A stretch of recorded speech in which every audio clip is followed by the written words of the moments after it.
Et je reçois Adi Karmi, ancien haut responsable du Shabak. Merci d'être avec nous, les renseignements intérieurs israéliens. Adi, vous êtes le premier à avoir traqué Mohamed Def à l'intérieur de Gaza. D'ailleurs, pour vous, Mohamed Def, c'est Mohamed Def ou Abu Ahmed? Pour moi, Mohamed Def est un meurtrier recherché qui a développé la stratégie des attaques suicides. Il a envoyé des terroristes assassiner des dizaines, voire des centaines de juifs innocents, des adultes, des enfants, des personnes âgées. Nous l'avons traqué. J'ai personnellement été déployé dans Gaza au début des années 90, lorsque Mohamed Def n'en était qu'à ses débuts.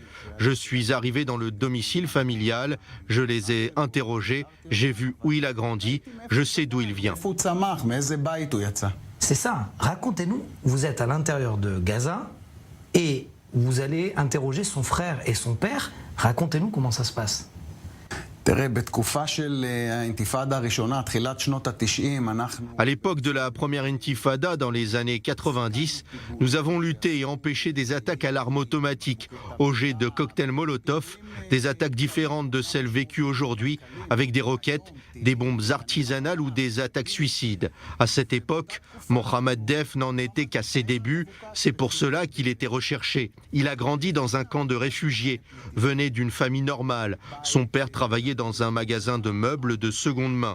Ses frères avaient fait des études à l'université islamique. À propos, lui n'a jamais terminé ses études. Mais comme il participait à des attaques terroristes au nom du Hamas, il était recherché.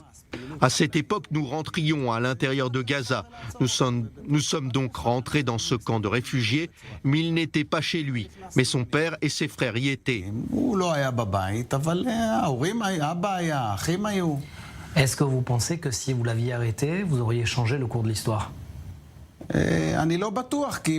Pas certain. La question est de savoir combien de temps il aurait été emprisonné et combien de temps après il aurait été relâché, comme Yehia Sinwar, chef du Hamas à Gaza. C'est un meurtrier. Il a assassiné de ses propres mains avec un couteau, en a noyé ou étranglé d'autres, plus de 10 Palestiniens qu'il estimait être des collaborateurs des renseignements israéliens. C'est un meurtrier de ses propres mains. Voilà les personnes avec lesquelles nous devons traiter, des gens qui sanctifient la mort pendant que nous glorifions la vie. Nous passons notre temps à empêcher des attaques et eux à les perpétrer. Il faut que le monde en prenne conscience.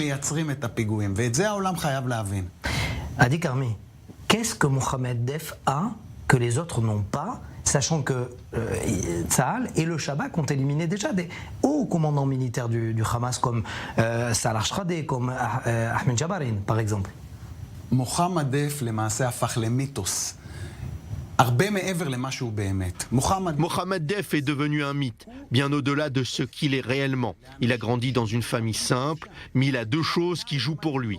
D'abord, c'est le père des kamikazes, des terroristes suicides qui ont frappé Israël dans les années 90. Il savait comment atteindre des gens désorientés, chez qui le cerveau droit ne savait pas ce que le cerveau gauche désirait. Il parvenait à les convaincre de se suicider au nom du peuple palestinien, d'obtenir les 72 vierges et toutes sortes de bêtises.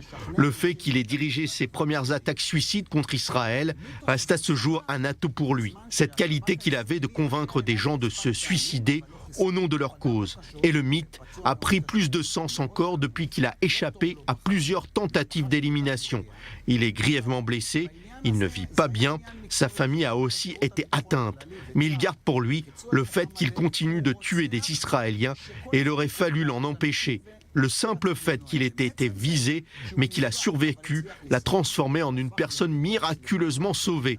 Mais je peux vous dire que son nom est plus important que ses actions de facto. C'est Marwan Issa, son adjoint, qui dirige l'aile militaire du Hamas. Et lui, c'est plutôt l'esprit de la branche armée du Hamas.